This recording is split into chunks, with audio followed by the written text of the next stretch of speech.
નમસ્કાર વિદ્યાર્થી મિત્રો, રાજુ મેકવાનની યુટ્યુબ ચેનલમાં આપ સૌનું સહૃદય હાર્દિક સ્વાગત છે। વિદ્યાર્થી મિત્રો, આજે આપણે વિડીયોમાં વિચાર વિસ્તાર અથવા તો અર્થ વિસ્તાર, જેને બીજા શબ્દોમાં કહી શકાય, એની આજે આપણે ચર્ચા કરવાના છે। તો પંક્તિ છે, સજ્જન કેરા સંગથી ટળે બધા પરિતાપ। સજ્જન કેરા સંગથી ટળે બધા પરિતાપ, સીલ લાખ પર દાબતા ઉત્તમ ઉઠે છાપ। સીલ લાખ પર દાબતા ઉત્તમ ઉઠે છાપ। વિદ્યાર્થી મિત્રો, પરીક્ષામાં આ પંક્તિ પૂછાય તો તમારે સૌપ્રથમ કાવ્ય પંક્તિ ધ્યાનથી વાંચવાની છે, એને સમજવાની છે।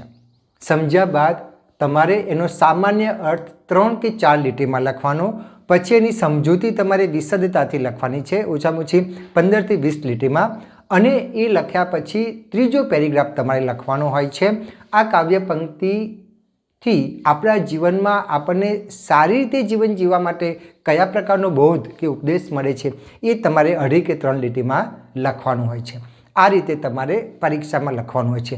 અહીંયા જે મેં થોડું ઘણું લખાણ લખ્યું છે એ માત્ર તમારી સમજૂતી માટે છે, આવું કશું બાબતનું લખાણ તમારે લખવાનું હોતું નથી। હવે આપણે પંક્તિ સમજીએ। પુનઃ વાંચું છું, ધ્યાન આપજો। સજ્જન કેરા સંગથી ટળે બધા પરિતાપ, સીલ લાખ પર દાબતા ઉત્તમ ઉઠે છાપ। આ કાવ્ય પંક્તિમાં કવિ આપણને એ સમજાવે છે કે હંમેશા આપણે સારા માણસનો સંગ કરવો જોઈએ, હંમેશા આપણે સજ્જન માણસનો સંગ કરવો જોઈએ। સજ્જન માણસના સંગ કરવાથી આપણને હંમેશા ફાયદો જ થાય છે।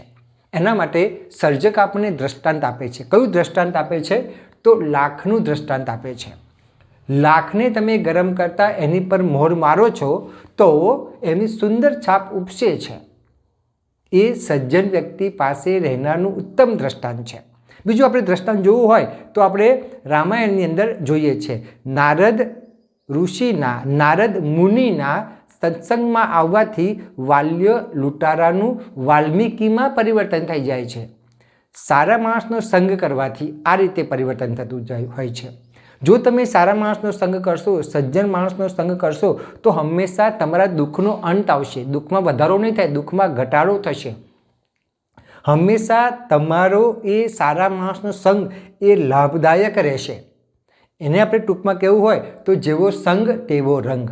તમે સારા માણસની સોબત કરો તો હંમેશા તમારામાં સારા ગુણો આવે, તમારી સમાજમાં સારી છાપ પડે।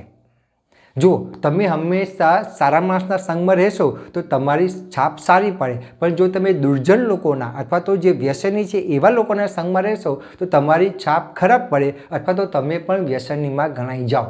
એટલે હંમેશા આપણે સજ્જન માણસનો સંગ કરવો જોઈએ। અને એક વસ્તુ યાદ રાખો, સજ્જન માણસનો સંગ કરવાથી ક્યારેય આપણને ગેરફાયદો થતો નથી, હંમેશા આપણને ફાયદો અને ફાયદો જ થાય છે। એના માટે સર્જકે સીલ અને લાખનું દ્રષ્ટાંત આપ્યું છે, બરાબર। સીલ જે લાખ છે એને ગરમ કરતાં તમે ઉપર સીલ મારો છો તો એની સુંદર છાપ ઉપસી આવે છે। આ સજ્જન માણસનું છે। સજ્જન માણસની સાથે રહેવાથી કદાચ આપણને થોડો તાપ સહન કરવો પડે, થોડી કઠણાઈ સહન કરવી પડે, પણ સરવાળે તો આપણને ફાયદો જ થાય છે। એટલે આ કાવ્ય પંક્તિ દ્વારા આપણને જીવન જીવવા માટે એ બોધ મળે છે કે વ્યક્તિએ હંમેશા સારી રીતે જીવન જીવવા માટે સજ્જન માણસનો સંગ કરવો જોઈએ। શરૂઆતમાં કદાચ આપણને કષ્ટ પડે, પણ એનો અંત હંમેશા લાભદાયક હોય છે। સજ્જન માણસની સાથે રહેવાથી આપણા દુઃખોનો અંત આવે છે, બરાબર। નારદ મુનિ એનું ઉત્તમ દ્રષ્ટાંત છે। નારદ મુનિના સંગથી વાલ્યો લૂંટારો એ વાલ્મીકી ઋષિમાં પરિવર્તિત થઈ ગયો, આ એનું ઉત્તમ દ્રષ્ટાંત છે। તો વિદ્યાર્થી મિત્રો, પરીક્ષામાં જો આ અર્થ વિસ્તાર પૂછાય તો તમારે આ રીતે લખવાનો છે। આ રીતે તમે જવાબ લખશો, અક્ષર સારા કાઢશો, વાંચી શકાય તેવા અક્ષર લખશો તો માનું છું કે તમે ઘણા સારા માર્ક્સ પ્રાપ્ત કરી શકશો। તો વિદ્યાર્થી મિત્રો, અહીંયા મારો વિડીયો પૂરો કરતાં પહેલાં આપને ખાસ જણાવી દઉં કે જો તમે મારી યુટ્યુબ ચેનલ પર નવા આવ્યા હો તો મારી યુટ્યુબ ચેનલમાં આપને ધોરણ 1 થી 12 ગુજરાતી વિષયને લગતા અભ્યાસ, સ્વાધ્યાય, વ્યાકરણ, ગદ્યાર્થ ગ્રહણ, પદ્યાર્થ ગ્રહણ, અર્થ વિસ્તાર, સંક્ષેપીકરણ, અહેવાલ લેખન, વાદાત્મક ગદ્ય, ભાવાત્મક ગદ્ય, અરજી લેખન, પત્ર લેખન, શાળામાં કાર્યક્રમનું આયોજન કેવી રીતે કરી શકાય, એન્કરિંગ કેવી રીતે કરી શકાય તેના વિડીયો, સમાસ, છંદ અલંકાર, કહેવતો, રૂઢિપ્રયોગો, સમાનાર્થી શબ્દો, ઇનોવેશનના વિડીયો, નાટક, ગરબા, રાસના વિડીયો, આ બધા જ વિડીયો આપને મારી એકમાત્ર યુટ્યુબ ચેનલમાં મળી રહેશે. તમે ચેનલને સબસ્ક્રાઈબ કર્યા પછી તમે પ્લેલિસ્ટમાં જઈને જોઈ શકશો. બે બધાના અલગ અલગ પ્લેલિસ્ટ બનાવીને મૂકેલા છે. આ સાથે વિદ્યાર્થી મિત્રો, જો આપને ગુજરાતી વિષયમાં કંઈ મુશ્કેલી હોય તો તમે નીચે કોમેન્ટ બોક્સમાં કોમેન્ટ પણ કરી શકો છો, જેથી જ્યારે ફરી વખત વિડીયો બનાવવામાં આવે તો તમારી કોમેન્ટને ધ્યાનમાં રાખીને બનાવી શકાય.